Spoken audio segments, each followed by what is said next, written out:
Uncensored, no holds barred talk.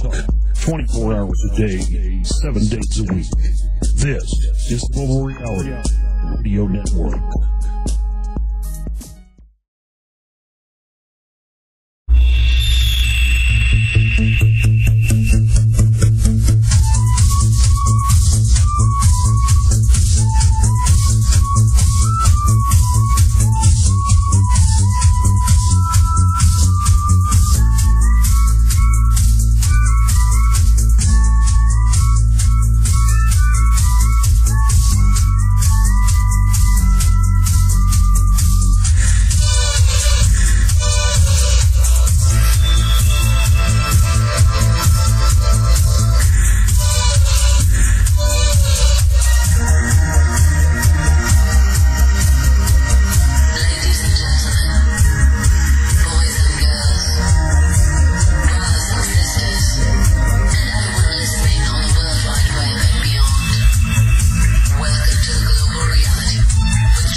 Ladies and gentlemen, welcome to another live edition of the Global Reality right here on the Global Reality Radio Network. I'm your host, Josh Reeves. Thank you for being with us.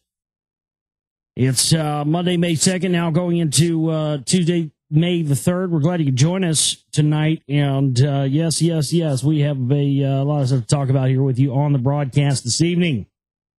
That was a hell of a weekend, wasn't it? Oh, man. Seriously. I mean, it was like a fucking monster truck rally this weekend, dude. All weekend, no holds barred action. NWO New World Order Takeover Weekend. If you miss this, you better be dead or in jail. And if you're in jail, break out. Oh my goodness, it was... Satan was just getting the blowjobs left and right this weekend, wasn't he? I have to tell you what, man, it was out of control. So we'll be talking about all this horse shit tonight. That's for damn sure. We'd love to hear from you. If you have emails you want to send in, globalrealityshow@gmail.com. That's globalrealityshow@gmail.com. Love to hear from you. If you got anything you want to weigh in on, I've got some emails here tonight already in the stack I've got to get into. So if you've sent me anything over the past couple of days, I'll be getting into that here tonight as best as I possibly can. So thank you so much for listening and tuning in and being with us here tonight for this Monday night Moonbat edition of the broadcast. Let me get that right. Actually, it's a Metal Monday Moonbat edition of the broadcast. Yes, let's get it right there. So glad you could join us. I hope you're all staying as sane as you possibly can with all the ensuing madness and craziness that's going on right now. And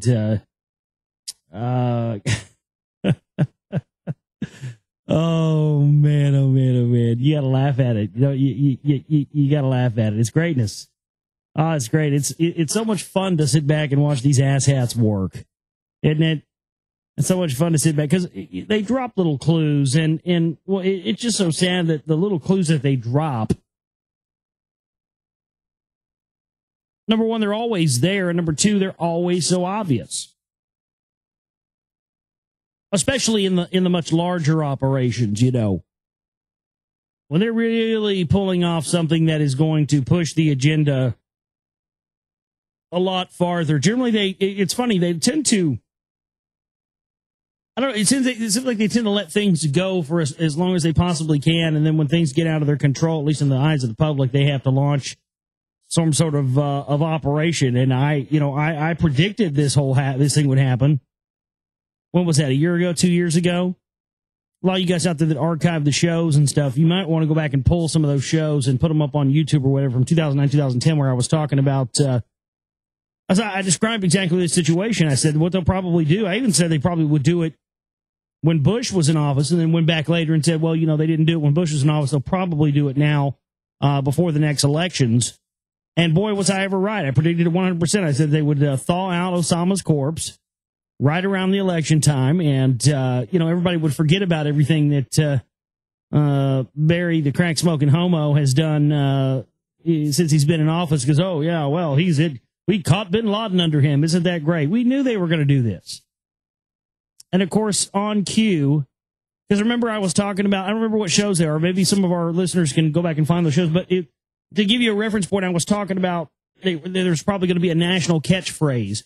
I even said this. I said there was probably going to be a national catchphrase where it was going to be Obama caught Osama. You know, they were going to be saying that. Instead of change you can believe in 2012, the campaign slogan will probably be, you know, Osama, Obama, Obama caught Osama, Osama, Obama, Obama caught Osama.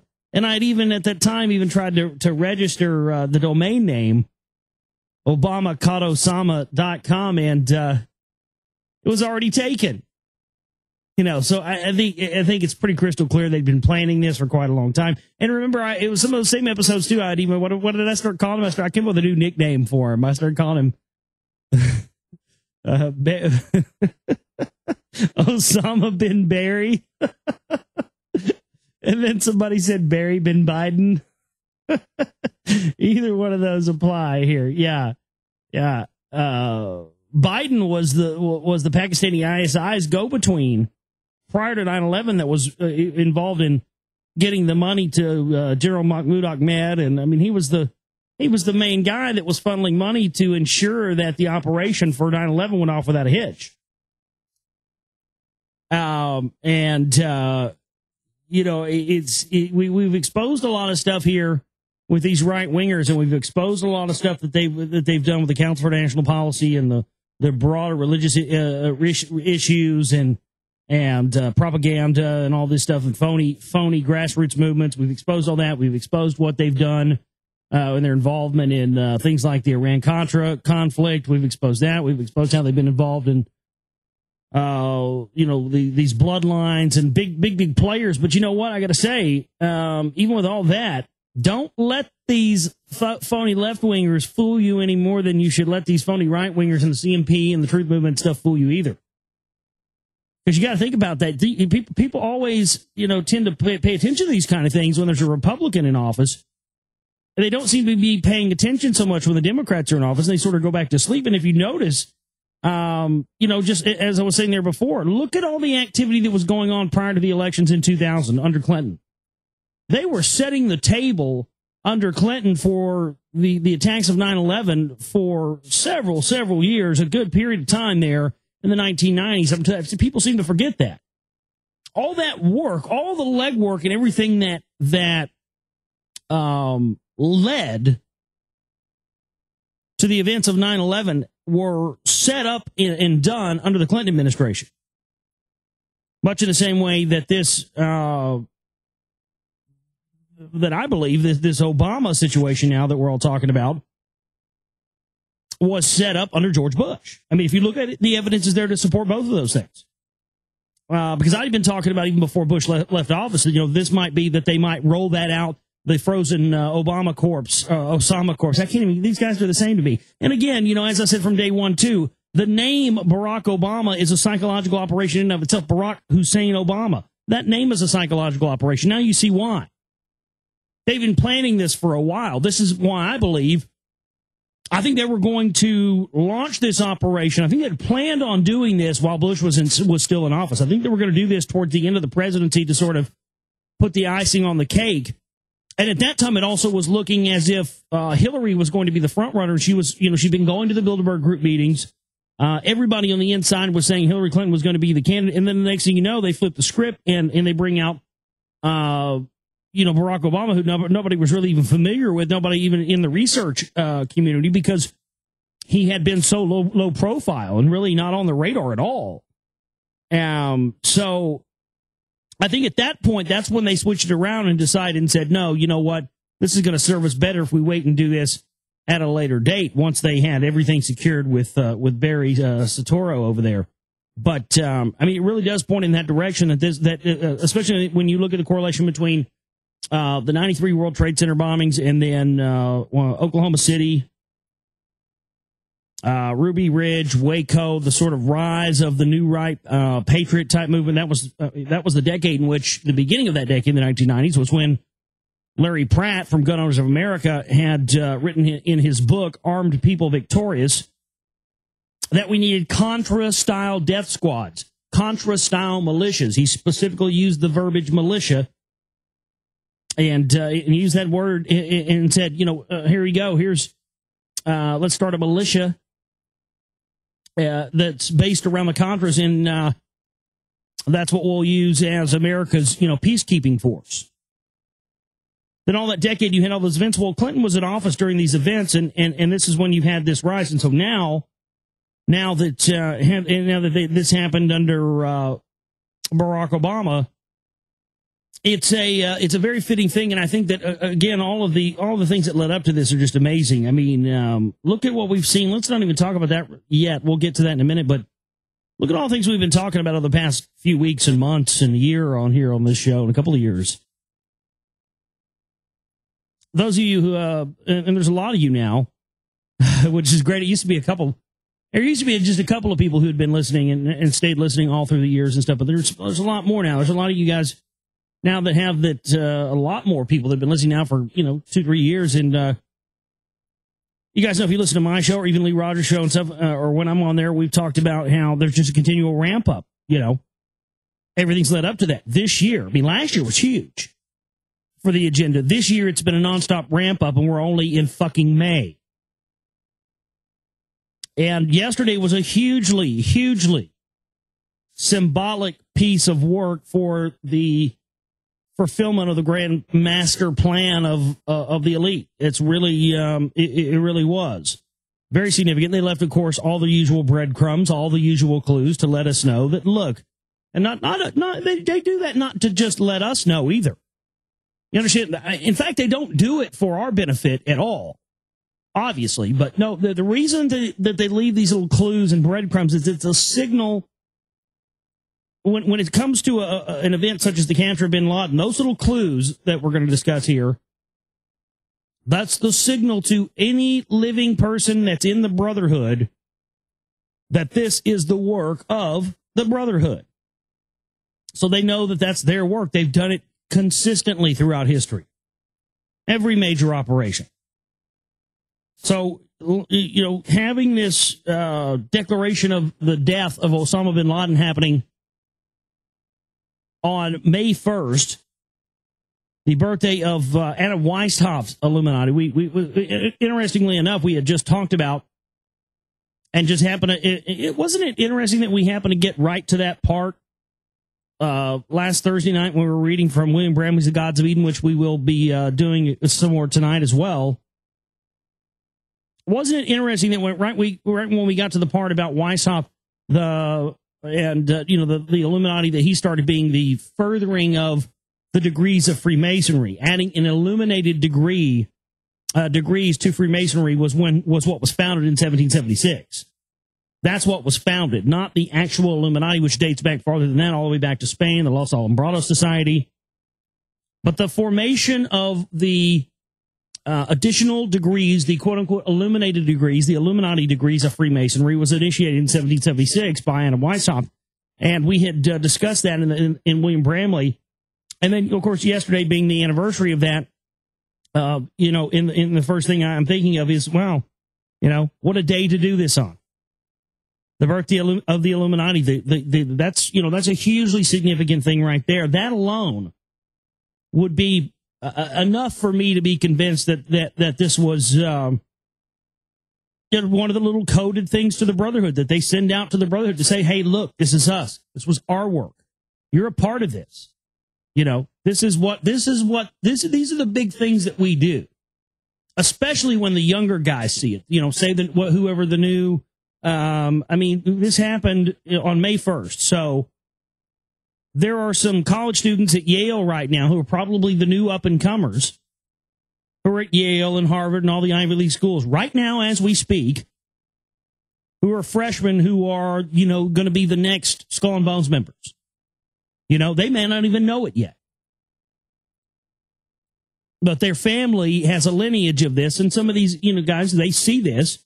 They've probably seen some of this symbology of 33 and the Illuminati and May 1st and all this stuff, and probably at least heard about it from their family or their father or whatever have you. So those are the ones that it really sends the message to. That's why I like to do these things and initiate these big things at the beginning of the decade.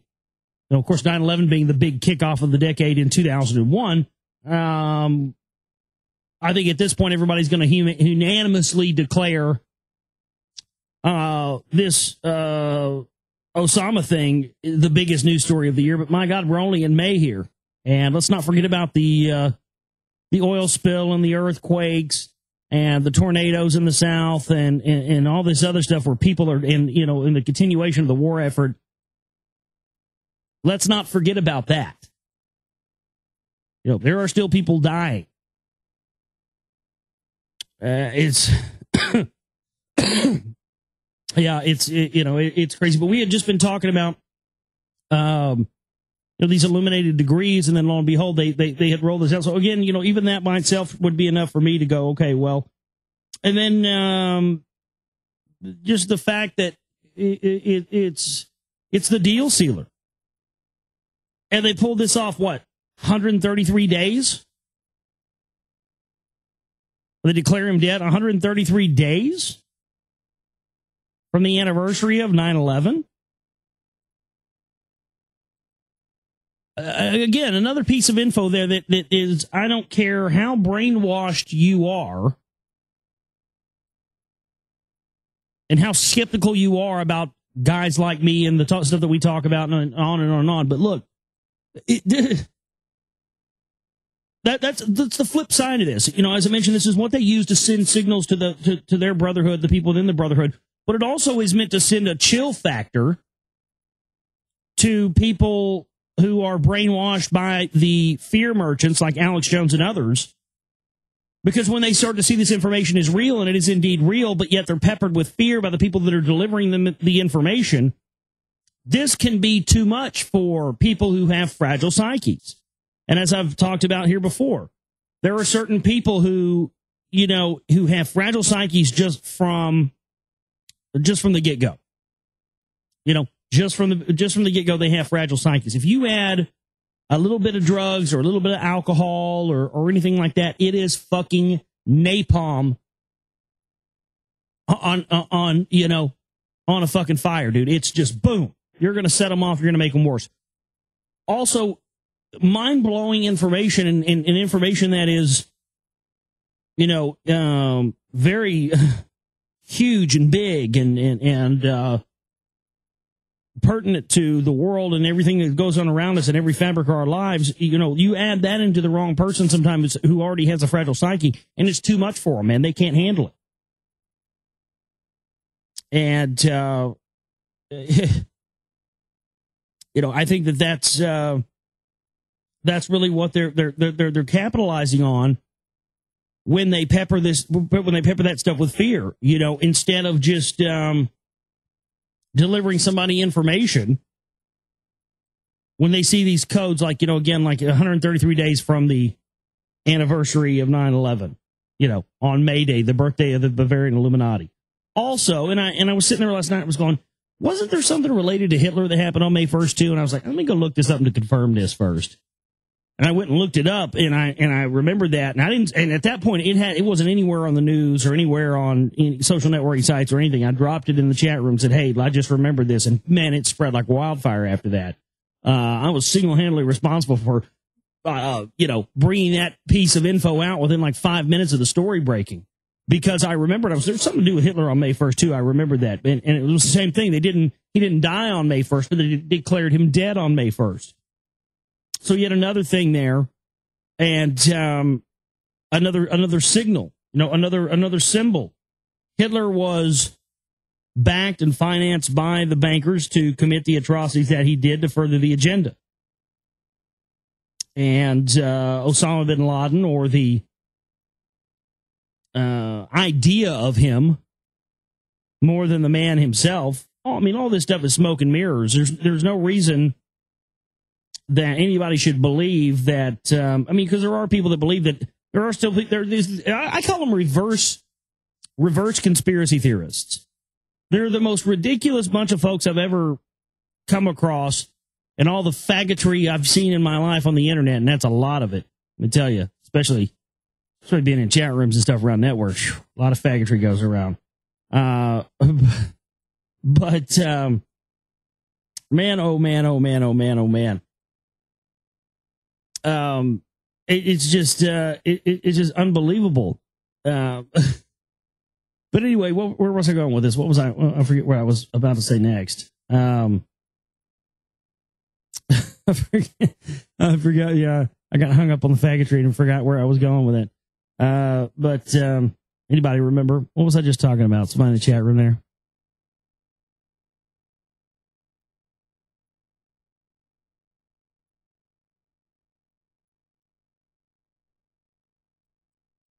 We'll play the waiting game until someone responds.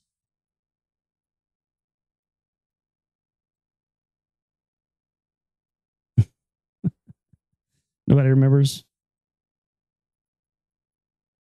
Anyway, so just as Hitler had been financed by the banksters before him, and Osama bin Laden, again, you know, there are some. I was talking about reverse conspiracy theorists. Yeah, that's where the faggotry led. Yeah, reverse conspiracy theorists. So this batch of people, what they do is they take something that's pretty much you know, a proven fact, even by, you know, people who would be considered conspiracy theorists. You know what I mean? Like, well, just like, you know, I don't know. Like, they make things into conspiracies that aren't in any way, shape, or form conspiracies. Like, there's no legitimacy to them whatsoever. And so there's these people out there now, and they're running around saying, "Oh, Osama's still alive. This is a lie, and he's not really dead. He's actually alive, and the United States is just pulling this, and they're trying to make it up and say that he's and you know, I think that's highly ridiculous, because there is a lot of evidence that shows that he was of course on kidney dialysis in Dubai just a few months after the events of 9/11, and then died shortly thereafter. There was we covered it here on the show. There was a Arabic newspaper that came out of Egypt, and it was a full obituary. It described his funeral, described the family being there. It was all in Arabic, and I had when I used to work with a guy who was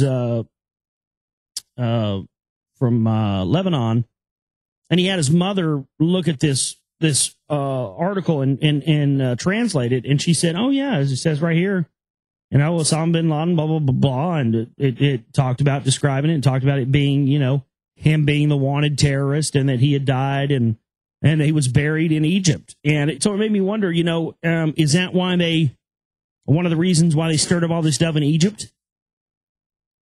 Have they not been able to, you know, would it have been too obvious before and not been able to get away with it? Did they need to destabilize Egypt and totally uproot the government and all the power there in order to be able to go in and get that motherfucker's corpse, stage this stuff, shoot the video, get the blood, and you know, take it out to sea and dump it out at sea and get rid of all the evidence? Now they're saying they may have to release the burial sea video. I mean, this shit is out of. I mean, this is just retarded. And you know, there are people dancing in the streets and running around screaming America and we're the best, and this proves why we need to not cut military spending. You know, and this is the kind of thing that we've been talking about, that we knew was coming, that they were going to be dropping on us real soon, because there's been too many people waking up, and this is a huge, huge divide and conquer issue. Because now it's just like it was during the elections. And, you know, it used to be that people, when there's nothing going on, people don't want to talk about this kind of stuff. And then as soon as there is an election or a big event, everybody and their fucking dog who would ever want to talk to you about any of this stuff before, all of a sudden is coming out of the woodworks and is a big fucking expert. It was funny when the elections were going on, everybody had Obama fever. All of a sudden, people who never wanted to talk about this information or anything about this before, all of a sudden wanted to tell me how I was wrong and Obama was good. I'm like, since when do you have an opinion? You know? Since when do you have an opinion? same thing here. People are coming out of the woodworks now to say that this is totally legit. They, Lee Rogers has written a great article about it. I'll probably read that here. Man, and it's just amazing everything that we've been seeing leading up to this. And the big question a lot of people are having is who's going to get the $27 million reward that was offered. And now they're saying that basically the United States government is not going to pay it, which tells you it never existed to begin with because the whole thing was a fraud from day one anyway. Under a special program started by Congress back in 1984, the U.S. government has paid $100 million to dozens of people who helped bring international terrorists to justice, but the reward for the most notorious terrorist of all, Osama bin Laden, could go unclaimed. The State Department's Reward for Justice program had a $27 million bounty on bin Laden. Officials removed bin Laden from their list Monday after confirmation of his death in the hands of U.S. troops.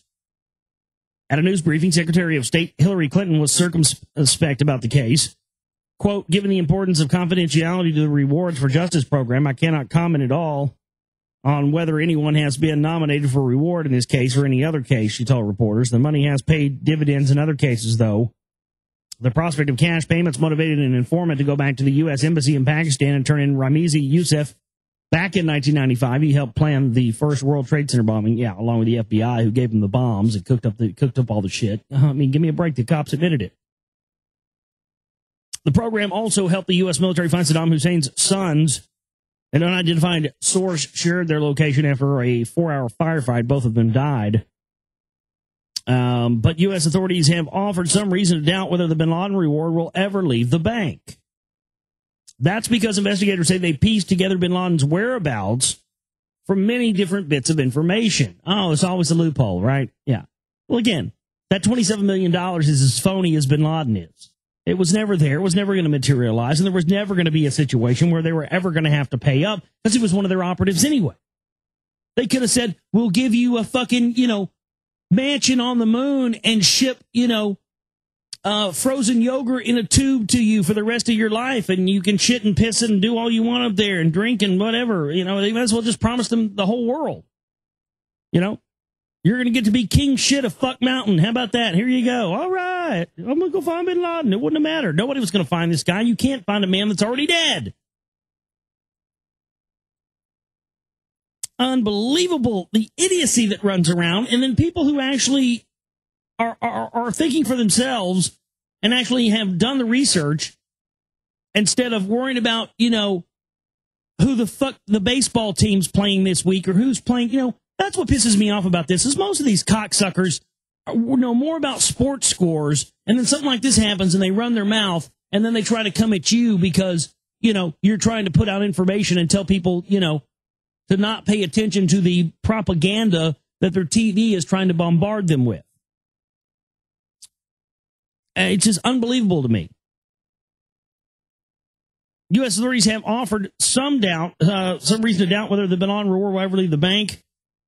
And they pieced it together. The dynamic produced some friction in the case of Zacharias Moussaoui, who eventually pleaded guilty to terrorism, conspiracy charges. A flying instructor and former Navy pilot who taught at Minnesota School at Moussaoui ascended and collected $5 million after testifying about his suspicions and his trial.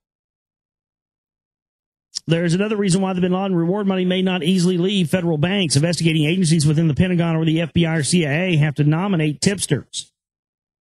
The nominations go to a special government committee, and Clinton must approve them. Intelligence officials say that key tips on the bin Laden courier network came from detainees, some of whom were exposed to enhanced interrogation tactics, not exactly the people U.S. investigators would choose to give a huge payday. So, right. So we'll just say we got the information from these, terrorists that we already had locked down. So, hell, we can't give them the money, can we? Oh, well, certainly not. We had to waterboard these guys, for Christ's sake. We can't go giving them money. They'll go buying nukes and blow us up with them. Are you kidding? So again, nobody gets the $27 million because it didn't exist in the first place. It's phony like everything else these fuckers do. So let's read this article here by Lee Rogers. It was only a matter of time before the criminal terrorists in the United States government decided that it was time to claim that they had finally killed Osama bin Laden. His reported death is nothing more than a staged psychological warfare operation designed to aid Barack Obama's credibility as president and to make the claim that progress in this fake terror war is being made. In reality, bin Laden required the use of a kidney dialysis machine right around the time of the September 11th attacks, and there were even reports of his death around the same time frame. All the major bin Laden videos that were either found or released after the September 11th attacks were criticized as fakes. This includes the infamous Fat bin Laden tape that was allegedly found in Jalalabad, Afghanistan, following the American-led invasion that appears to show an actor playing the role of bin Laden, claiming that he was behind the September 11th attacks. The bottom line is that there was never any substantial evidence to suggest that he was alive in the months and years following the September 11th attacks, and he most likely has been dead for years. This whole story about the United States killing bin Laden in a raid appears to be yet another lie, and there are many reasons to believe that this is the case. Anyone who has seriously researched bin Laden understands that he has nothing more than a character created by the United States as an excuse to justify the start of an endless war against terrorism. Bin Laden was a CIA asset dating back to at least the 1980s, where he was heavily involved in supporting the Afghan Mujahideen War. But this goes on and on. I think I've pretty much covered all this. I'm not going to read all of it. It's up on roguegovernment.com. You check it out there. It's a good article by Lee. And of course, again, as I was saying earlier, everybody's, dancing in the streets and go America. Oh, America, fuck yeah. We got old bin Laden there. We won't drink this thing back. I mean, you guys realize this is going to be a continuation of the bloodshed. You understand this is not going to cause bloodshed to end. This is going to give these motherfuckers a blank check. Because now they can just claim that every tin pot fucking crazy in the Arab world wants a piece of America now because we killed bin Laden. So these guys can blow up buildings, fly airplanes into buildings, nuke cities. They can do whatever they want to the United States of America now, ladies and gentlemen, like they hadn't been already. But they can ramp this up to a level that I don't think a lot of us are prepared for. And do it all under the guise that these are terrorists that attacked us because we killed bin Laden. And there's no telling how long they could milk this for. But you got to figure it's going to happen. And, people running around screaming and dancing like this is a good thing, thinking that all of a sudden the TSA is going to just leave the airport willingly tomorrow. No, it's going to get worse. You thought you were living in a police state already? Huh. Oh, no. Oh, no. This is the truth, man. This gives them an honest-to-God blank check. There's just no question about it. And this is exactly why they waited to use this, because they had to have more leverage for the Messiah. And I mean, they're gonna clamp everything down now. It's gonna be worse than it ever has. I mean, I think that's. I was making my Roach Motel analysis last week, so, talking about how they're making America now like a Roach Motel. It's pretty much what it is. You can get in this motherfucker real easy, cross borders. I mean, it's real. The borders are wide open. It doesn't really matter. It's easy action. But man, it's hard as fuck to get out of here. I mean, you got to have a passport now to even go to Canada. You got to have a passport now to even go to Mexico. You didn't used to have to do that. So they make it harder and more difficult for us to get out of this country, but they make it easier to get in here illegally. They're turning this thing into a gigantic fucking Roach Motel. And if you think they won't lock down the borders and they won't let any of us out of here under the guise of terrorism, under the guise they found sleeper cells so they can't afford to have any outgoing people leaving the United States because they need to, quarantine to make sure they get these sleeper cells. You don't think they'll do some shit like that? Listen to this. They're already doing it in upstate New York. Security tightened in tri-state as mayor warns bin Laden death doesn't reduce threat. Already. See? Already. This gives them more of a grasp, not less. This doesn't mean, we killed Osama bin Laden and the war's over. But that's what these dolts out there think, man. People are running around partying like it's 1999, thinking it's fucking, oh, the war's over, man. What you doing? I'm buying chicks without rubbers tonight, man. It's over. You didn't hear? Yeah. No. The worst is yet to come. We're only in May, ladies and gentlemen. It's going to get real interesting the rest of this year. Sovereign Military Order of Malta Mayor Michael Bloomberg said Monday that New York City remains a top terrorism target and that the killing of bin Laden will not change that. Nor will it distract us from a mission that remains our absolute highest priority, killing Muslims and blowing the fuck out of brown people. Defending our city and country against all those who use violence to attack freedom like we do, and we are going to use violence to attack freedom again. That's what he's thinking, I'm sure. New Yorkers are seeing extra police at airports, bridges, tunnels, and World Trade Center sites after the itself following Osama bin Laden. And yeah, Barry says he's going to go visit Ground Zero Thursday, 5/5/11. And I was going to try and get a small cut or some of the film up. I don't know if I'm going to be able to do that by Thursday. We have to postpone that to like next Monday or something because there's just too much shit going on with all this Osama shit. I've got to get a video up about this at some point this week. Yeah, I mean, he's going to Ground Zero on 5/5/11. Hell of a day to pick there, Barry. I tell you what, man. New Yorkers are seeing extra police at airports. There's also an obvious increased police presence on subways Monday. So again, this is more excuse to lock it down. We have to lock it down. We have to have a worse police state. We have to have more tracking. We have to have more illegal checkpoints and illegal search and seizures because we've killed bin Laden now. So we've pissed off all the Arabs, and we've got to start. They're going to become a threat to us. And I'm sorry. It doesn't make me mad anymore. It used to make me mad when people wouldn't see information that's right in front of me. It doesn't make me mad anymore. It really makes me sad for them. It makes me sad for all of us because it's just information. And all this stuff is out there. You can go and find out all the stuff about the connections with the bin Ladens and the Bushes, and it's all a fraud, man. The whole cooking up and making him a boogeyman, he's not a boogeyman to the elite. He's one of them, man. There's people that say, oh, he's not dead and he didn't die on kidney dialysis. He may not have. That may be in a cooked up story, too. It appears that he was a high-level player for the elite. And it appears that all the stuff about him dying on either now or on kidney dialysis or whatever else, there's a good possibility that could be true, and he could have been dead all these years, and they could have buried him in Egypt and dug him up or whatever, had his body on ice. But there's also a good chance that maybe, no, that's true. We got to look at all possibilities here. There's a good chance none of that could be true.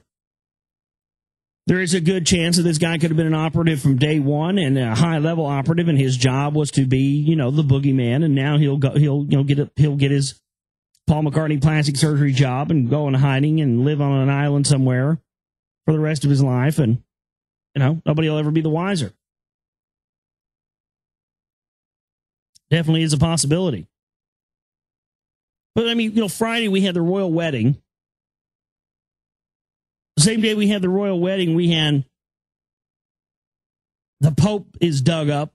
They dig the fucking Pope up and have his body out there, or his casket, so everyone can go see it. I mean, anybody else think that's a little fucked up? I already thought that was symbolic before we even got to Sunday, because that wedding was symbolic of the passing of the power torch. Do not overlook that. This week was a huge step and forward in the master plan of the NWO, big time. We had the passing of the power guard back in 2009, I think it was 2008, 2009. I can't remember, something like that. I think it was 2008. They had made William the Order of the Garter. At that time, I said, "Wow, he's a young guy to be made Order of the Garter already." Because Order of the Garter is one of the high-level Illuminati degrees, ladies and gentlemen. It's one of the Weishaupt illuminated degrees. It's one of the highest. You have to be a major player in the power structure for many, many years before you're given the Order of the Garter. And William was given this back in 2008, and I said right there, they're fast-tracking this guy. They're fast-tracking this guy to way up the power chain. Because nobody gets Order of the Garter at that young of an age, man. Nobody. And if you look up what the qualifications for getting the Order of the Garter are, it says undying and unfaithful, or undying and faithful servitude to the Queen of England. And then you scroll down and you see who else has been made a member, and it's the only American I'd ever found, but George W. Bush. Or, I'm sorry, George Herbert Walker Bush. Bush Sr., yeah. He was made order. So you're telling me that Bush Sr., I guess, proved his undying loyal servitude to the Queen and was made Order of the Garter? I thought he was an American. I thought he was supposed to not be in servitude to the Queen. So that was a big thing for me when I saw that. So that's what this wedding Friday symbolized. It symbolized the passing of the guard to the next people who are going to be in power in the New World Order. That's what this symbolized. And again, them getting married just 2 days before the birthday of the Illuminati, with William entering into the Order of the Garter 2 years ago, a high-level Illuminati degree, continuing the Tudor dynasty. And by the way, that was in the mainstream news over the weekend as well. They admitted in the mainstream news, you guys might have seen this story. You can Google it if you want, but they actually came out. Well, they did it again. They just like they did about Barack Obama and Dick Cheney and all that. They actually came out with a story that admitted that Kate and William are actually cousins, and they're in the Tudor dynasty bloodline. I mean, literally. I think I've got a link to it. I can drop it in the chat room for you guys if you guys didn't see this. But again, they're just openly admitted that these guys are cousins. They're the Tudor dynasty bloodline. And I thought it was interesting that they had Hillary Clinton. Now, you don't hear much of Hillary Clinton very much anymore. When they were asking about the reward, they, had to talk to Hillary Clinton about that, which is interesting as well, because Hillary Clinton is actually in the Tudor dynasty as well, in the Tudor bloodline. In The Secret Right, Volume 1, you see some footage of Phyllis Schlafly that I shot, and Phyllis Schlafly has the gold eagle pin. It doesn't just represent the eagle forum. That's what most people think. It actually represents the Tudor dynasty, Tudor bloodline. Also have a clip of Hillary Clinton in the film Secret Right, Volume 1 as well, where you see her wearing the Tudor dynasty pin as well, symbolizing her relationship with the bloodline. So we had the blood of the Pope earlier in the week, and remember we talked about that article where it was in this metal ephod thing with jewels and stones all around it? Then they passed the torch to the new power structure. They unveil the corpse of the Pope for all to see. In their, dualistic way there of the new and the old simultaneously happening.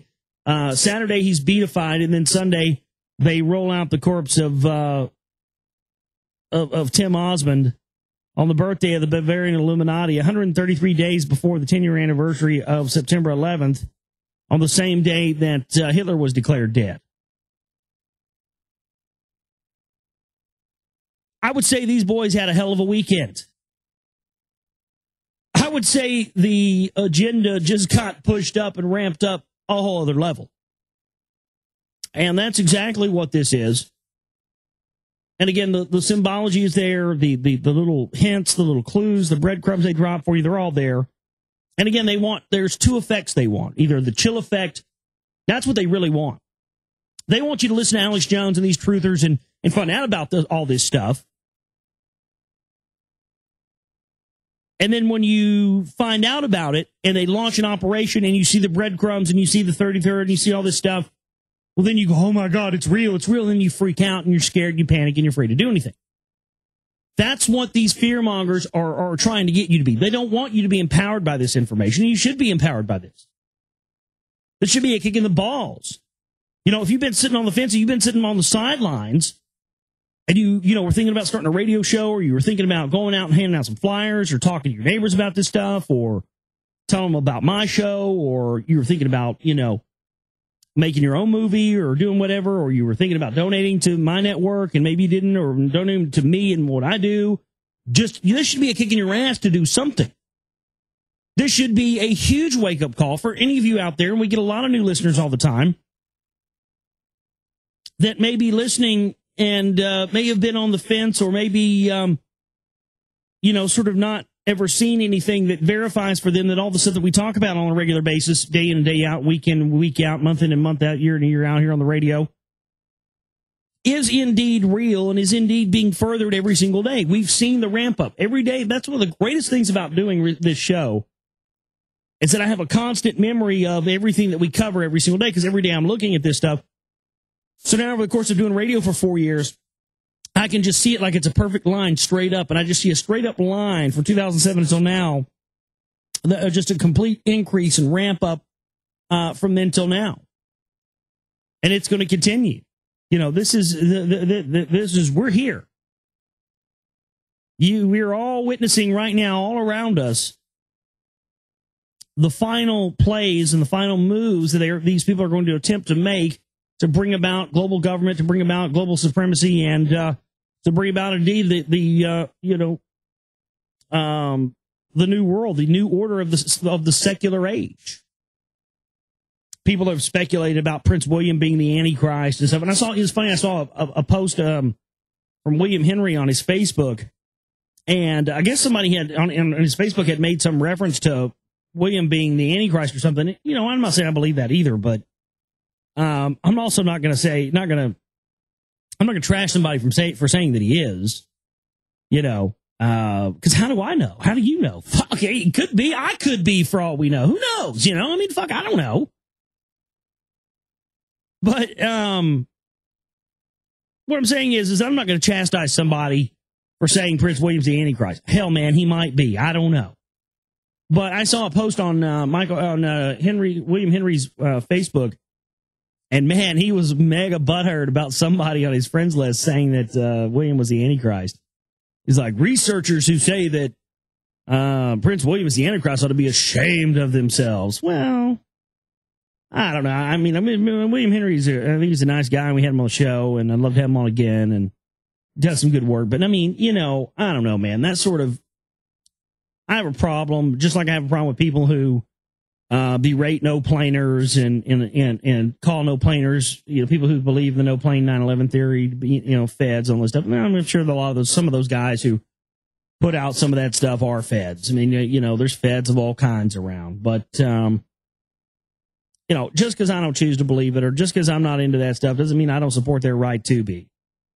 And I think any awake, any aware, enlightened person knows that you're supposed to, if someone's misguided, you're supposed to do your best to help and get them back on the right track, and maybe guide them back towards legitimate information. But this dogmatic approach of, basically calling someone a heretic, and that's what Alex Jones, all these people, and a lot of people do every time someone brings up a theory or an idea that runs contrary to what the established idea or theory of the mainstream culture of the Truth and Patriot movement is. That's the op they run. Oh, man. FBI using surveillance software to track suspects online.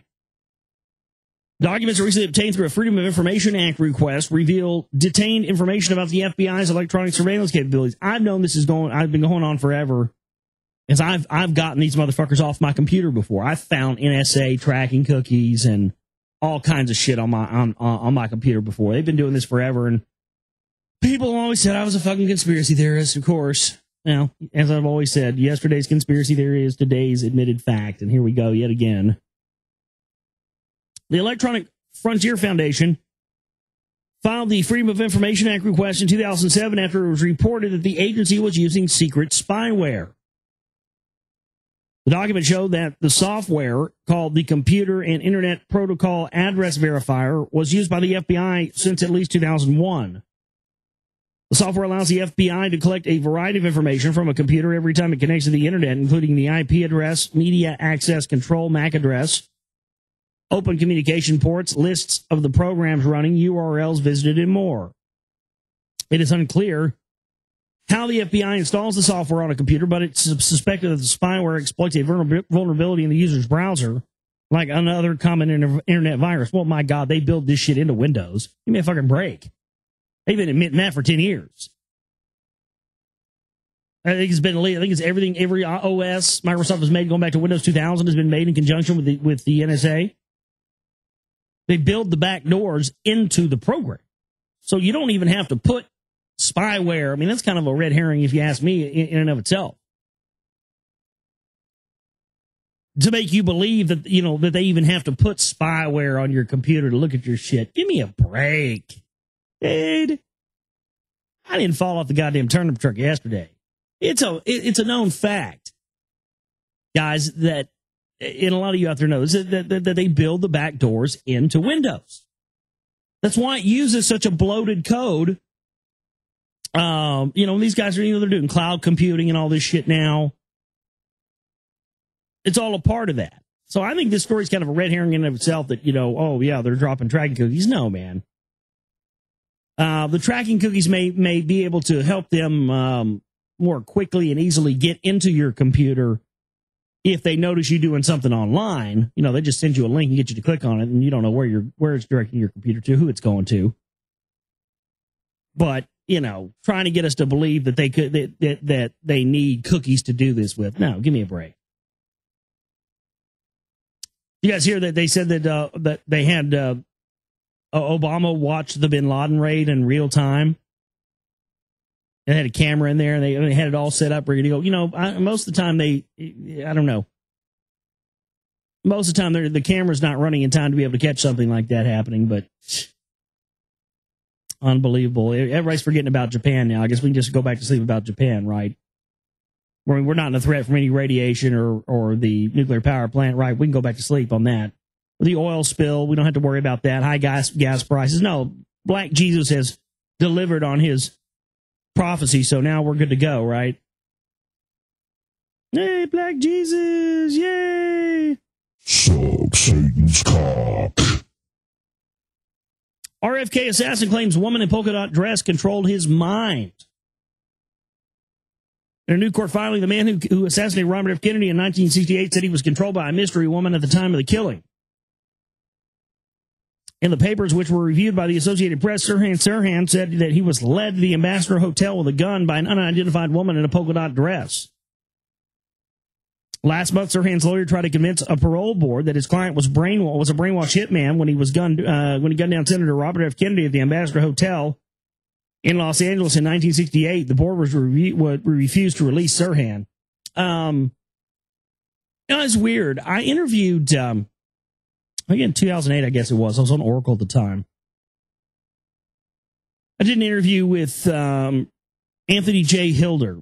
You guys know who Anthony J. Hilder is? He's one of the godfathers of, conspiracy research. He was putting out, he was putting out 33 RPM records in the 60s about the Bilderberg Group and about CFR and, all kinds of legitimate New World Order stuff, UN stuff. He was putting them out on 33 RPM vinyl. I wish I could find some of those. So he was one of the godfathers. He was one of the first people whose video I saw. I think my friend got a copy of it at a pawn shop when I was a kid, a teenager, but one of his, Roswell movies or, something like that. But so I had him on, and he was a nice fellow, but somebody called in during that show, and it's on the archives, Anthony J. Hilder interview, and was like saying something about him being responsible for the or being involved in the shooting of Robert F. Kennedy. And he openly admitted that he was there and he was in the hotel the night of the killing and everything. And it's funny because he seems to be, everywhere that he seems to be, Anthony J. Hilder seems to be, people seem to die. He was hanging out with Bill Cooper not too long before he was shot. So I don't know. And not only that, he was using some serious NLP on my show, that whole entire broadcast. And I think that he didn't think that me or my listening audience was savvy enough to tell that he was using neuro-linguistic programming during that broadcast, and he very much was. And I've read some stuff online where people have accused Anthony J. Hilder of being some sort of high-level hypnotist. and that he can hypnotize people and basically get them to do whatever he wants. And I started looking at this and reading this article about Sirhan and saying that he was brainwashed and basically put under some sort of hypnotic spell. It made me really wonder if maybe there was something to that whole Hilder thing. I know Eric John Phelps straight up accused him of being a sovereign military of Malta member. I don't know where he got that information at or if it's true, but he did say that about him. But it just makes me highly suspect that somebody who on my show used neurolinguistic programming, no question he did. In his voice, you could hear it. Unquestionably, he was using NLP. I've seen him in videos using his hands, doing magical stuff. I think it was in an Everard video. It might have been the first Everard film, the Illuminati film, the first one. You see Anthony J. Hilder in that. I think it's in that one. He's doing his hands together, and he's doing his hand moves. I've noticed a couple of things out of that guy, man, that I'm telling you. I've noticed that, it seems to back up the idea that he's some sort of, magi, and put people in some sort of, some sort of trance or something of that nature. I don't know. The idea that he was there on the same night as, as Kennedy was, he admitted it to this guy was like berating him. One of the callers called him, was like, just going off on him.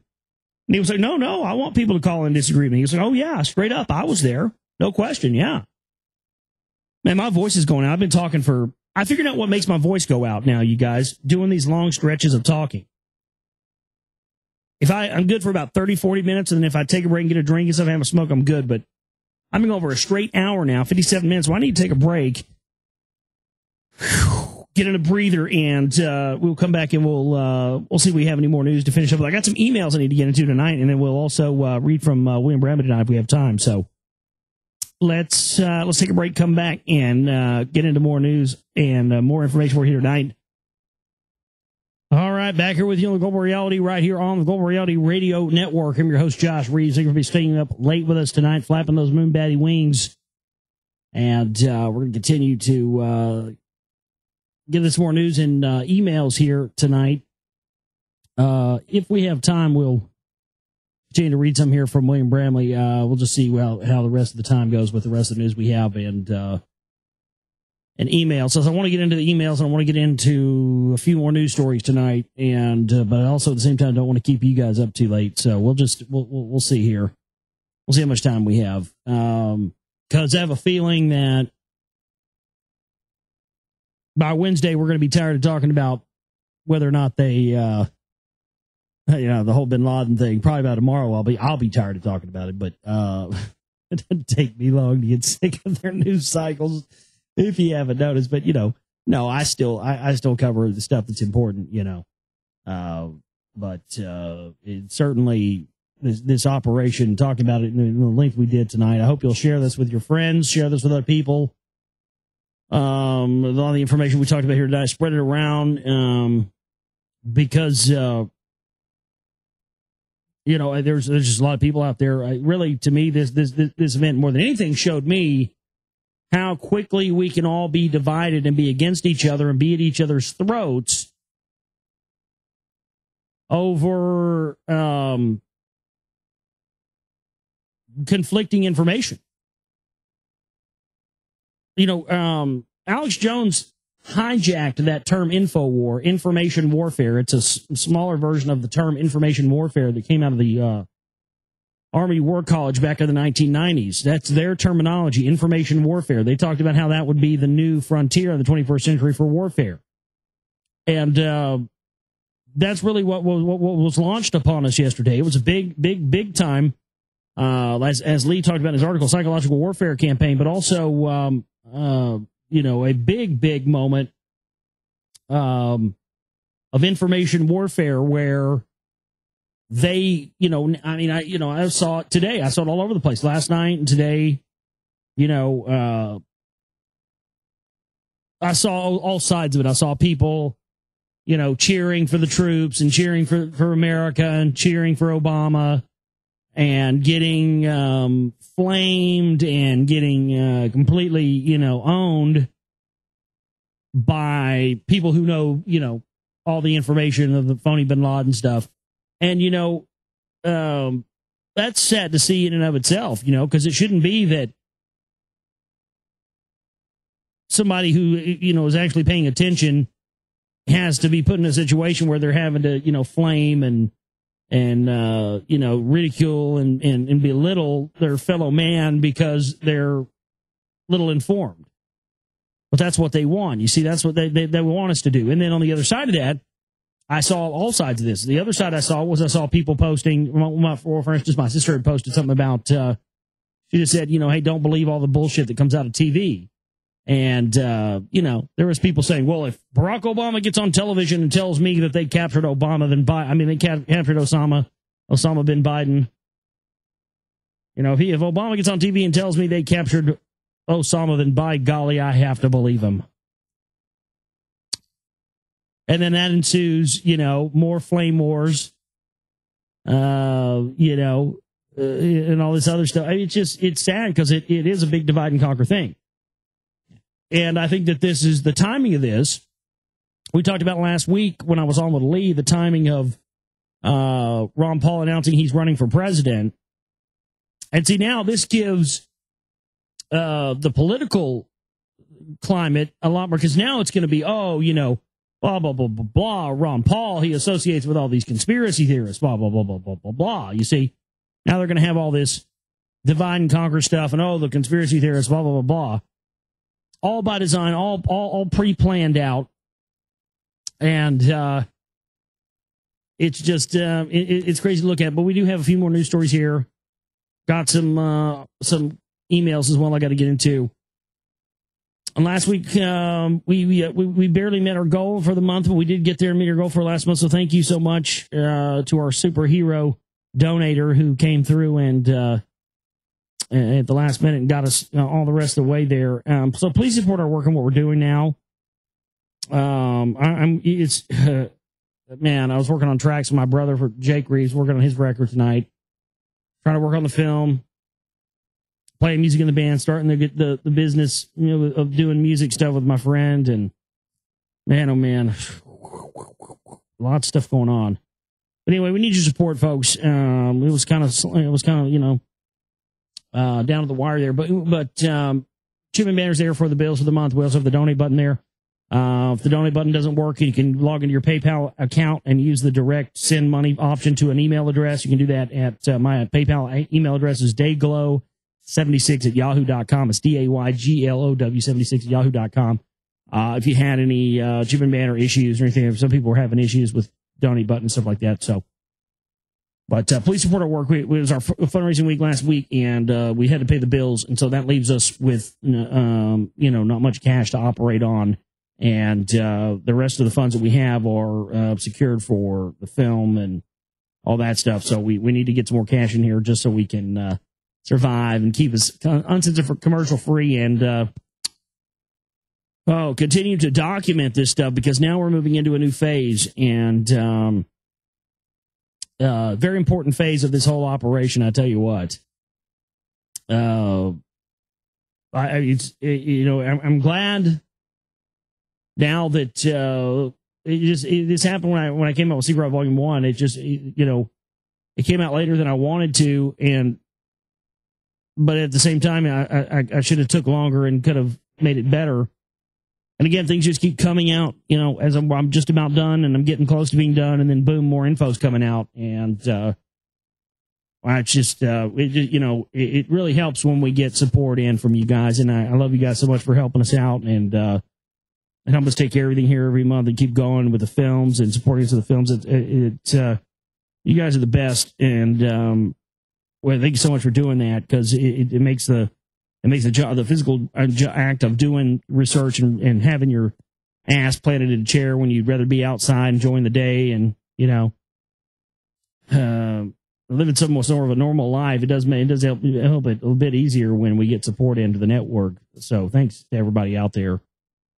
It's a lot easier when I can just focus on doing my work and not have to worry about whether or not we're going to, have funds to continue. It does help, believe me. You don't have to worry because it's a stressful thing sometimes, because but as I told my listeners when I started this thing that, hey, we were going to need help every month, and thankfully everybody continues to come through. Let's see what we have in the email bag here tonight.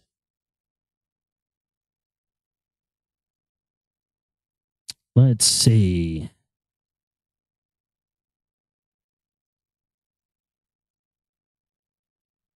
Give me just a second.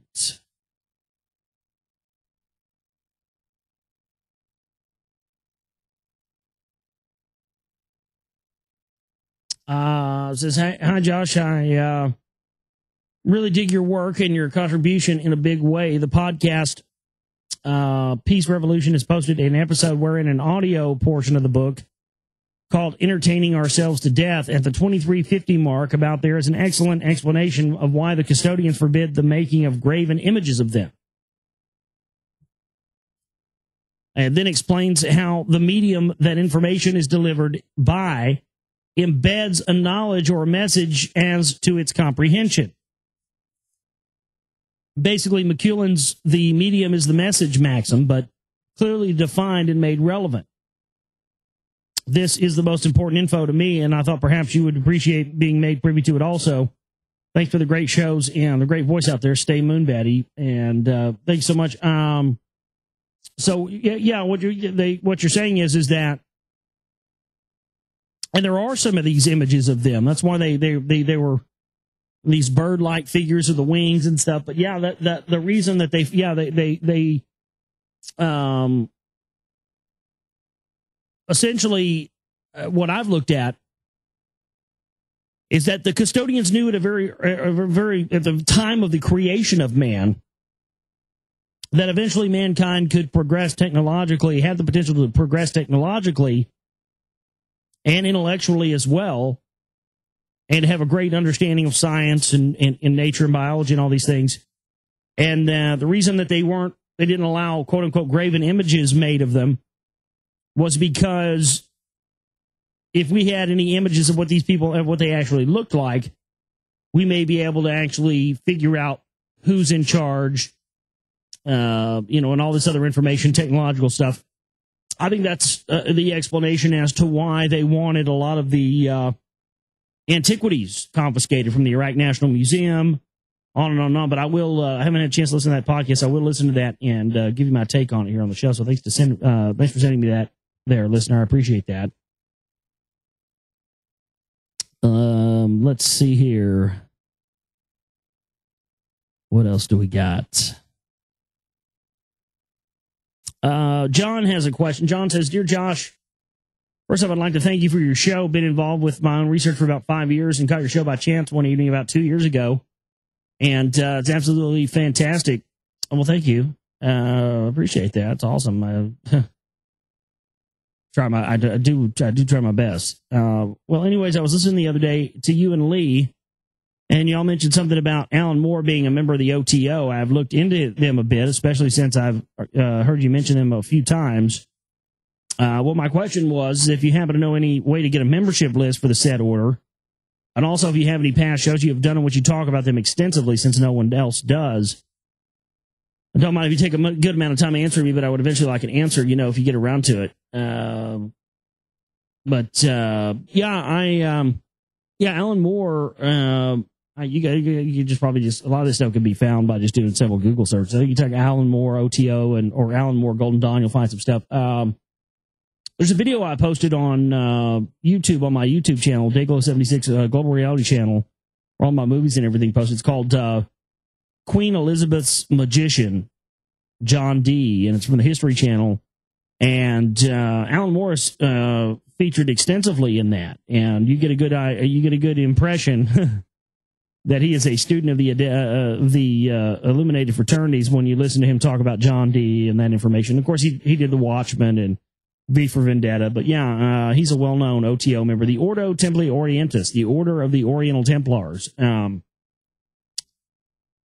It's kind of long and drawn out to go into tonight, but it's a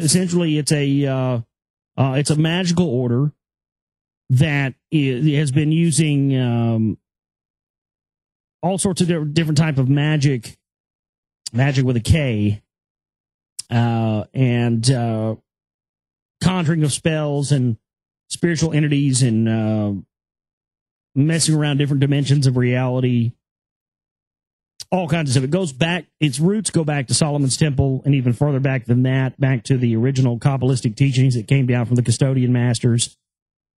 It's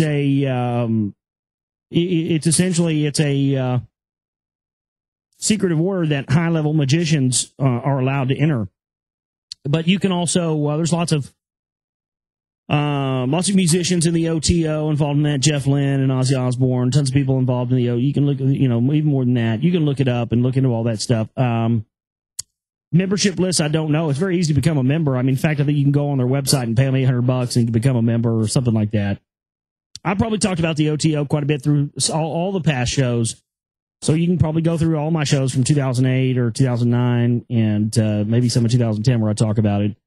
There's a lot up on archive.org. If you go to www.archive.org and type Josh Reeves Global Reality, you should come up with some shows there. Might have some OTO stuff listed in the descriptions. The descriptions are really, really well written, so you might have some luck there. Yeah, I mean, the OTO is a very interesting group because you had John D. especially. You had him, with the Book of Enoch and all this stuff that went back to the custodians, back to the originators. That's what this is. It's ancient knowledge that doesn't appear to have come from earthbound sources. That's what these guys are into. And especially John Dee stuff, the Book of Enoch, and this is the Book of Enoch is allegedly a language, the language of the gods. It goes back to ancient Kabbalism, what Manly P. Hall talked about in his book, The Secret Teaching of All Ages. The Kabbalistic creation of mankind, I believe, is the chapter in there. This Kabbalistic magical language of the gods allegedly gives the user the ability to be able to create matter, physical plane matter, anything you can dream up or think up using this Kabbalistic language and repeating these words. In the beginning there was the word. That's what that's talking about. This ability to use this ancient Kabbalistic magical phrasing and words to create physical reality, worlds, planets, anything. This godlike magical power, and that's what some people are better at it than others are. It took until the time of the formation of the Jet Propulsion Laboratory in the 20th century in Pasadena, California, by Jack Parsons, famous rocket scientist, and it took until then for the Babylon working ritual to be pulled off. He was the first magi that has ever pulled off the Babylon working ritual. And L. Ron Hubbard went on the record and said that he saw, during the Babylon working ritual, he literally saw Jack Parsons tear a hole in the fabric of space-time and saw an entity fly out of it. So we don't have all the real answers yet. I'll tell you this. The reason why you have musicians and stuff like that involved in the OTOs and microcosmically, the ability to learn these phrasings and scales and notes and melodies and learning the secret knowledge of that, of how to put those together in certain ways that affect not just the conscious mind of the listener, but also the subconscious mind. That's one of the hidden secrets of music. And certainly the boys at Tavistock have been privy to this information, have been allowed to be privy to this information, because it's obvious in the stuff that they've done with the Beatles and everything else they've done. It's amazing that they've had, you can really tell they've had access to this. It generally has been reserved for people of the trade, but, I believe it leaked out to, these think tanks and different things of that nature. So, yeah, OTO is a thing. Maybe I'll try to do some more reading or talking about the OTO for you in the future there, my friend. Hope that helps out. Let's see what else. Actually, that's it for the emails tonight. I had a couple emails from of news stories here, so I'll talk about these from a listener who had sent me this one. Rush Limbaugh and Glenn Beck say thank God for President Obama from The Guardian. Rush Limbaugh and Glenn Beck are among those heaping praise on Barack Obama. So they said. So I guess Glenn Beck and Rush Limbaugh said thank God for President Obama. Yeah, isn't that great?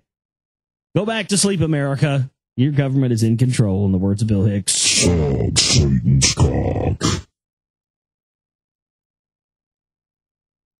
Oh, man. Unbelievable. For months, mounting fear has driven researchers to wring their hands over the approaching solar storms, rather.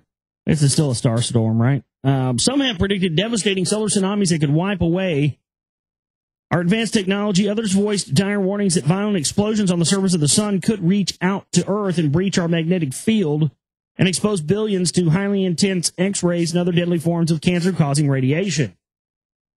Now evidence has surfaced that something potentially more dangerous is happening deep within the hidden core of our life-giving star. Never-before-seen particles or some mysterious force is being shot out from the sun and is hitting Earth.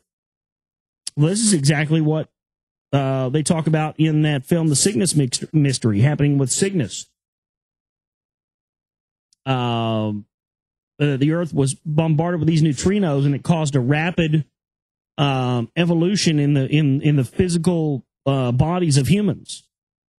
Now that goes a long way towards this idea of what people have talked about with 12-strand DNA activation and us in activating our light bodies and happening on a cyclical period. This very well could be what this is, ladies and gentlemen, that these neutrinos are hitting the Earth because we're the initiation of us moving into some other different dimension of reality is now happening. Some mysterious force is being shot out from the sun and it's hitting Earth, whatever it is. The evidence suggests that it's affecting all matter. Alarmed physicists first became aware of this threat over the past several years, initially dismissed as an anomaly. Now, frantic scientists are shooting emails back and forth to colleagues across the world attempting to grasp exactly what is happening to the sun. Alarmed physicists first became aware of this threat over the past... why did they repeat that? Why did you just put the same fucking line in your goddamn article twice? Cockfag. My God. Fucking journalistic integrity, please. Something impossible has happened, yet the impossible has been proven to be true. Laboratories around the globe have confirmed that the rate of radioactive decay, what's thought to be a constant in a bedrock of science, is no longer a constant.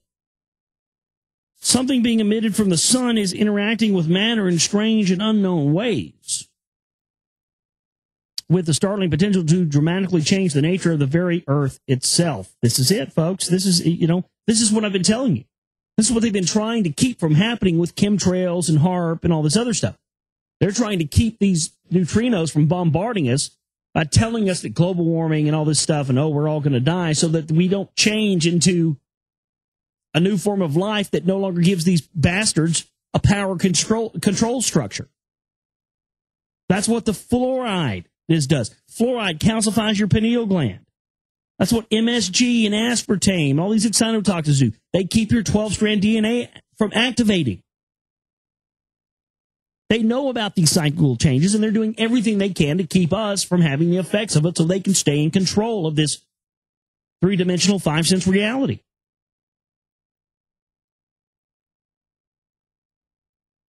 The process, it says that exactly what has scientists on edge is the fact that the natural rate of decay of atomic particles has always been predictable. Indeed, using the decay rate of carbon-14 has been a method to date archaeological artifacts. The process known as carbon dating measures the quantity of carbon-14 within organic objects. According to the numbers, carbon-14 has a specific half-life of 5,730 years. Physicists have proven through exhaustive observation and experimentation over the course of a century that it takes 5,730 years for carbon-14 atoms to decay into stable nitrogen-14. The values don't change, or at least they never have in the past, with certain evidence that radioactive decay can be significantly affected by an unknown effect from the sun. Much science is turned on its head. Worst of all, if the decay rates of matter are being mutated, then all matter on Earth is being affected, including the matter that makes up life. The mutation may go so far as to change the underlying reality of the quantum universe and, by extrapolation, the nature of life, the principles of physics, perhaps even the uniform flow of time. In fact, some evidence of time dilation has been gleaned over close observation of the decay rate.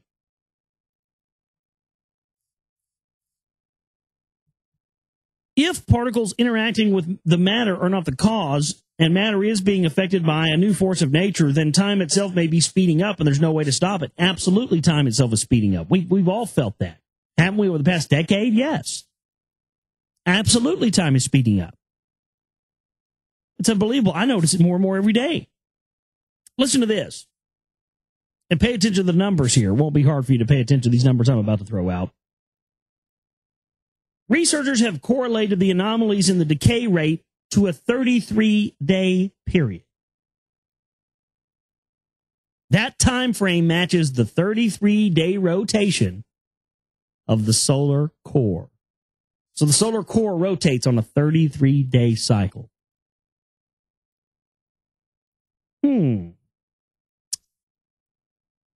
Be interested to see what kind of solar activity was going on yesterday on May 1st when all this stuff was happening, wouldn't it? Hadn't gone and looked yet. Hadn't gone and pulled the solar pictures yet. Sure, one of our listeners probably will and post them in our chat room at some point or send them to me in the email. But bet $1 there was some crazy sun activity yesterday. Such a match strains credulity as being a mere coincidence. Since the sun's core is known to blast out continuous streams of particles called neutrinos, some scientists are attempting to find evidence that neutrinos are the culprits behind the mutation of matter.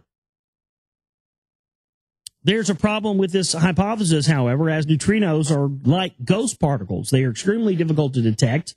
Well, not anymore. We have CERN, right? They said we already found the God particle, right? Interesting timing to all this, don't you think? Normally, neutrinos pass through the Earth without any interaction at all. To a neutrino, it's as if the Earth doesn't exist. Other than discovering a previously unknown property of neutrinos or finding a new particle altogether, the possibility exists that no particle is behind the changes recorded in the radioactive decay rates. What could be causing the phenomenon is a previously unknown force. As the sun builds towards solar maximum, a period of dangerous intensity never experienced by any living person inexorably approaches, strange, uncontrollable forces could be building deep within its fiery nuclear furnace. It's already been proven that the sun's mass warps time, bends light waves, and accounts for mutation of species on Earth. Now, this new force may be directly interacting with matter in a way that could not only change mankind's understanding of physics, but change mankind itself, and not necessarily in a beneficial way. Well, it could, maybe not necessarily, but it's a possibility it could. But, of course, they're not going to tell you that. Yes, the emails will continue to fly and the hands will continue to ring, but in the end, we're all just observers. Whether the phenomenon has no real impact on humanity or the worst impact imaginable, nothing can be done to stop it. Once again, the titanic forces of nature gear up to overwhelm our technology, and we find ourselves like playthings of the gods. Well, I don't agree with that either. These guys know full well what this is, and they're doing their best to stop it because they want to they don't want us ascending and becoming things they can't control. They want to maintain power in this world so they can storm the gates of heaven with their technology into the spirit world. That's what these stargates and all this horse shit's all about, don't you know?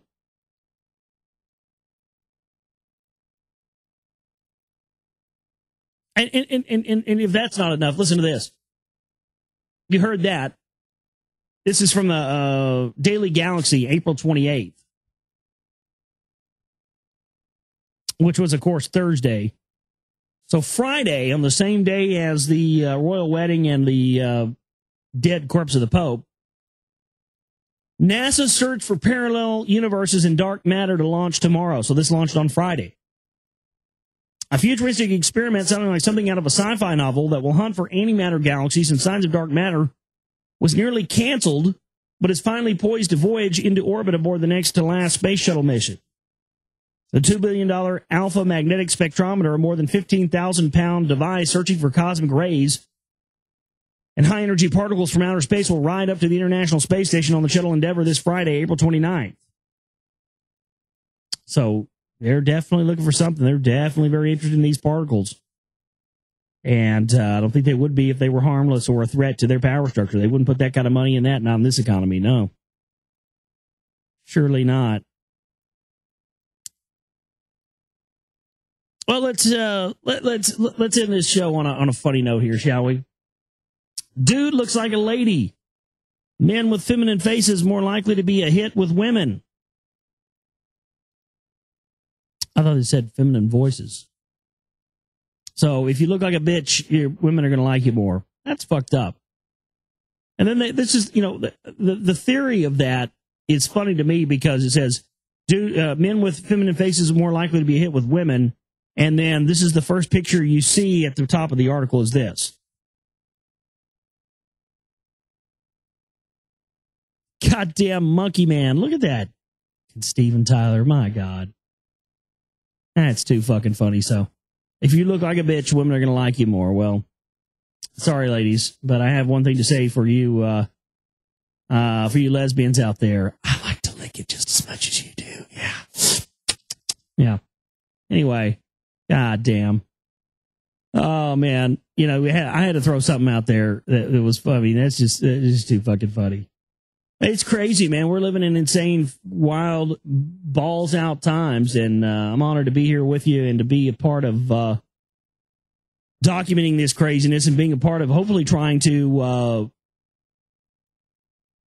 keep everybody from getting steered towards what they want this to be steered towards. I think through awareness of what's happening, through continuing of keeping an open mind and not discounting anything that we might come across as being impossible or too outlandish or anything else. I think if we do all these things, we have a good chance of surviving. And I think ultimately survival in the new world order or whatever it may be is going to be on how informed you are. I think that the brain dead masses out there are going to have no hope. Because the people out there in the world, folks, that are just completely oblivious to this type of information and not in any way, shape, or form ready for it, they're just not going to make it. And their depopulation agenda, eugenics agenda is going to play itself out and will play itself out once these guys continue to roll out new and more revelations. Believe me, the alien card's right around the corner now. That's the first thing I thought about when I heard about the news about the bin Laden thing yesterday. I said, well, that wraps that up. We've been seeing all of this alien stuff, all of this alien conditioning stuff ramp up over the past several weeks. And as soon as I heard the news about the Osama thing, I just was like, oh, man, they're probably getting real close to this. I had one more news story here. Speaking of that, while we're on the subject, every year they get closer. UFO fan hails clearest video yet and says they know I'm filming them. It seems to be World Center for UFO Videos, but this image is extraordinarily clear. UFO enthusiast Michael Lee Hill of East Lake, Ohio, has recorded many images of something mysterious over Lake Erie, Ohio. He has just released new footage filmed along the lakefront that he says is his best so far. Mr. Hill said it was probably one of the craziest nights of activity I've ever experienced. The images show several sets of colored lights flashing over Lake Erie while appearing to remain still. Somebody said there was UFOs over the White House yesterday, I heard. Mr. Hill said, I've been filming these for a long time, and it's just grown to the point where they let me know. They know I'm sitting there filming them. They come in every year. They come in closer and closer. Several people in the area believe the lake is a hotbed for extraterrestrial activity. Ed Husa lives in Euclid and often walks his dog in the local park. I don't know if you guys have seen this or seen these videos. I will tell you what's interesting to me is there is lots of crazy aerial phenomenon that would be classified as UFOs.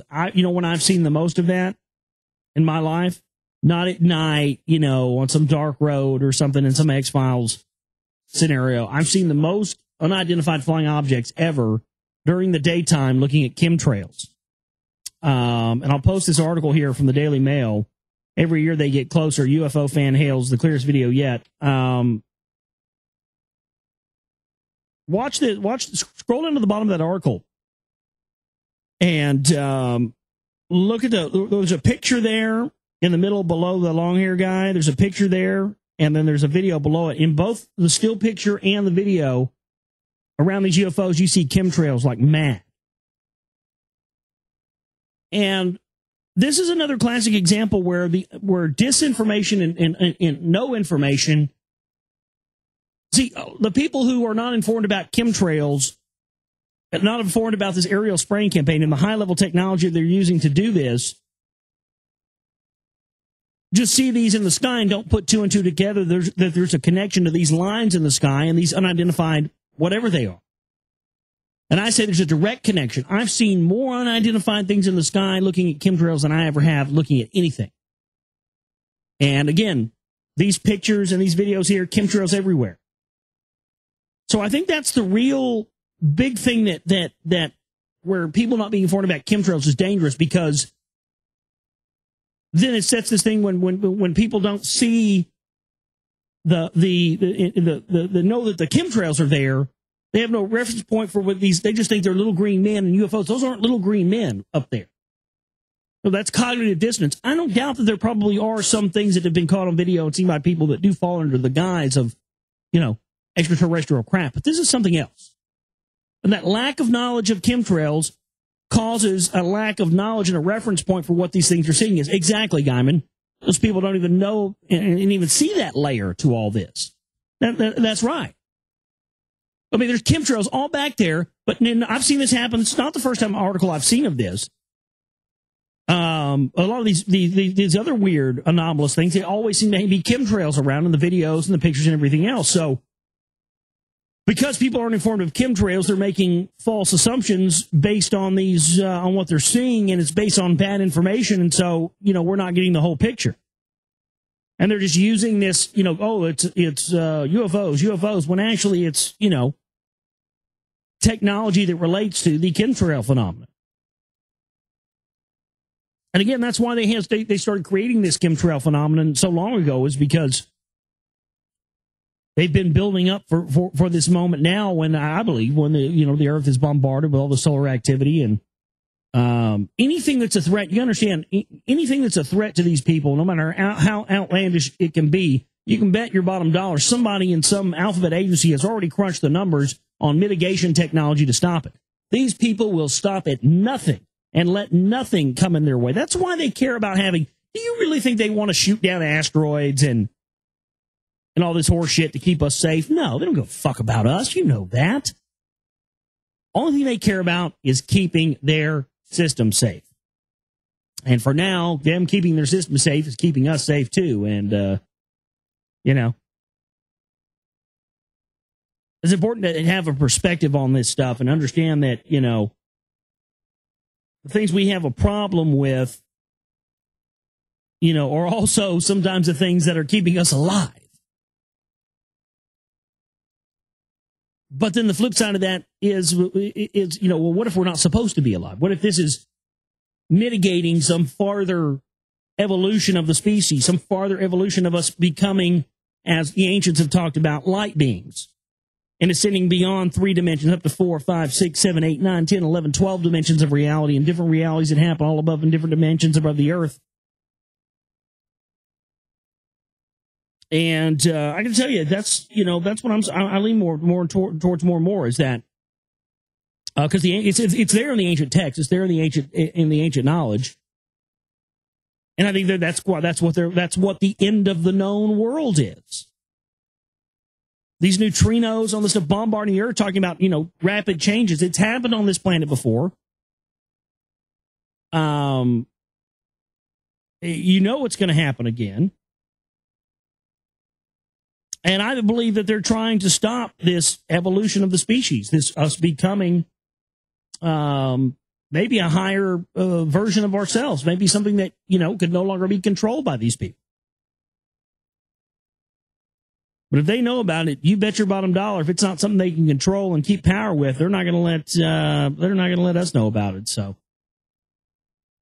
anyway, folks, that's it for our show tonight. That's all I got. That's all the gas I got left for you. And I hope you enjoyed the broadcast. And please let everybody know about the show and the website. The website's theglobalreality.com. It's www.theglobalreality.com. Also at the website there, the chip and banner and the donate button is there. Please use that to support our work so we can continue on and continue to make films and continue to do radio shows and all this stuff, folks. We don't get any outside money from any other sources other than our listeners, and we can't stay alive without you. So please, we just had to pay the bills. So donate if you can, folks. We need your support. My name is Josh Reeves. I love each and every one of you. We'll see you tomorrow for the broadcast. You guys have a great night. Take care.